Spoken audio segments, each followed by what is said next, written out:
Hello everyone, myself Sarika Gautam and I am your inorganic chemistry teacher. Welcome to official YouTube channel of Pansal Academy. जैसे कि आप लोगों को पता है हम प्रीवियस ईयर क्वेश्चंस की सीरीज़ कर रहे हैं और अभी हम दिसंबर 2023 वाला क्वेश्चन पेपर सॉल्व कर रहे हैं। आज का जो हमारा इसमें चैप्टर रहेगा वो है न्यूक्लियर केमिस्ट्री। न्यूक्लियर केमिस्ट्री का सिर्फ एक क्वेश्चन दिसंबर 2023 में आया था, वो आया था 4 मार्क्स का क्वेश्चन। तो सबसे पहले तो आप जल्दी से हमारा YouTube चैनल सब्सक्राइब करें। तो शुरू करते हैं हमारा जो एक क्वेश्चन आया था वो सॉल्व करना। देखो इस क्वेश्चन में क्या बोला था, in the following nuclear reaction हमें बताना है, ये न्यूक्लियर रिएक्शन करवाई गई है, इसमें हमें बताना है कि जो ये एक्स वाई जेड जो ये पार्टिकल्स एमिट हुए हैं ये कौन से वाले पार्टिकल्स हैं। ठीक है, सबसे पहले तो देखो आपने क्या ध्यान रखना है कि जो ये एक्स वाई और जो ये जेड पार्टिकल्स हैं, ठीक है, ये पार्टिकल्स वो हैं जो कि हमारे पास क्या हुए हैं, एमिटेड इन द रिएक्शन। ठीक है, एमिटेड इन द रिएक्शन।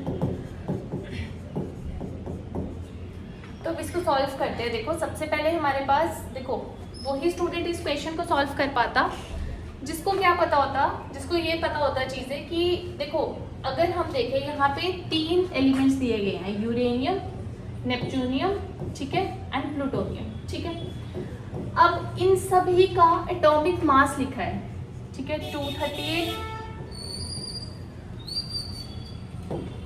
इसको रहने देती हूँ। इन सभी का बेसिकली एटॉमिक मास दिया गया है। ठीक है, हमें सबसे पहले तो क्या पता होना चाहिए, जैसे कि आप लोगों को पता ही होगा कि जब भी हम कोई न्यूक्लियर रिएक्शन देखते हैं तो उसमें जो RHS होती है और जो LHS होता है वो आपस में इक्वल होने चाहिए।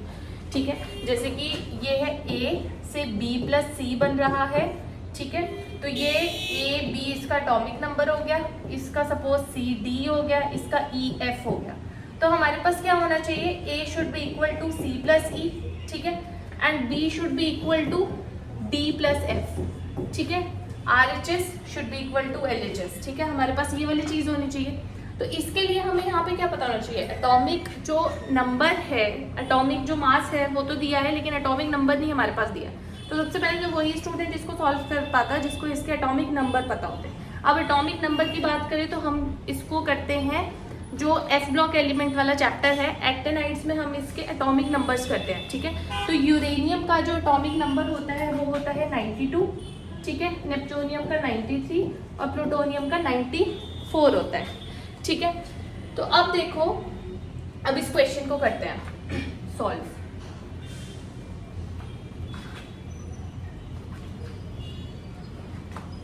देखो सबसे पहले जो रिएक्शन है उसमें यूरेनियम से हमारे पास यूरेनियम ही है, लेकिन यहाँ पे मास कितना है, 238 है, यहाँ पे 239 है। ठीक है, अब यूरेनियम है यानी कि एटॉमिक नंबर जो होगा वो सेम होगा। ठीक है, यहाँ पे जो पार्टिकल एमिट हुआ है दैट इज X। ठीक है, अब देखो X जो पार्टिकल होगा तो जैसे कि मैंने आपको बताया था RHS और LHS इक्वल होना चाहिए, तो यहाँ पे 92 है।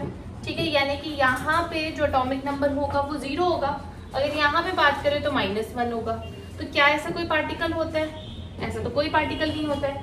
ठीक है, तो यानी कि हमारे पास ये जो पार्टिकल होगा ना यहाँ पे इस साइड कैप्चर हुआ है, क्योंकि ऐसी तो कोई पॉसिबिलिटी है नहीं, तो इस साइड ये वाला पार्टिकल क्या हुआ है, कैप्चर हुआ है। तो क्या होएगा यहाँ पे +X करोगे अगर आप, यहाँ पे क्या हो जाएगा 1। कौन सा पार्टिकल होता है ये होता है हमारे पास न्यूट्रॉन।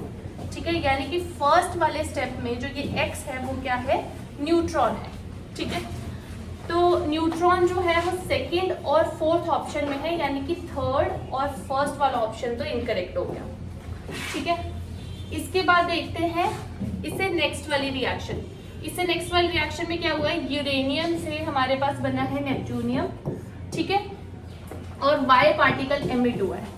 ठीक है, यहाँ पे इसका मास है 239, इसका भी मास है 239। अभी अभी हमने लिखा था कि एटॉमिक नंबर कितना होता है, यूरेनियम का 92 होता है, नेपच्यूनियम का 93 होता है। ठीक है, अगर हम यहाँ पे बैलेंस करें तो यहाँ पे क्या आएगा, -1 आएगा, क्योंकि 93 - 1 हमारे पास क्या होता है 92। ठीक है, और यहाँ पे 0 आ जाएगा। ठीक है, इसी तरह से हमारे पास RHS और LHS इक्वल हो जाएगा।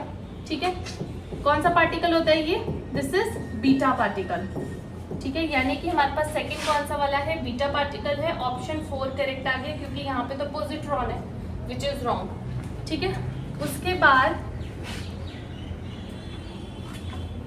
जो थर्ड वाली रिएक्शन है वो भी कर लेते हैं। वैसे तो आंसर आ चुका है, 4th is the answer, correct answer. उसके बाद देखो नेक्स्ट हमारे पास क्या है, नेपच्यूनियम से बना है प्लूटोनियम। ठीक है, नेपच्यूनियम का 93 होता है, इसका 94 होता है। 239, यहाँ पे भी 239 आ जाएगा मास। अगेन यहाँ पे जो Z है क्या होगा उसका, हमारे पास एटॉमिक नंबर -1, मतलब यहाँ पे -1 आएगा, ऊपर 0 आएगा। और ये क्या होता है हमारे पास, बीटा पार्टिकल होता है। ठीक है, यानी कि Z क्या है, Z भी एक बीटा पार्टिकल है, तो इसका आंसर करेक्ट है 4th। तो बेसिकली ये क्वेश्चन वही स्टूडेंट कर पाता सॉल्व जिसको एटॉमिक नंबर्स पता होते हैं। एटॉमिक नंबर हम कहाँ सीखते हैं, एक्टिनाइड, जो हम F ब्लॉक एलिमेंट्स करते हैं। ठीक है, तो आपका यही क्वेश्चन आया था, 4 मार्क्स में ये वाला क्वेश्चन आया था। Okay, thank you so much.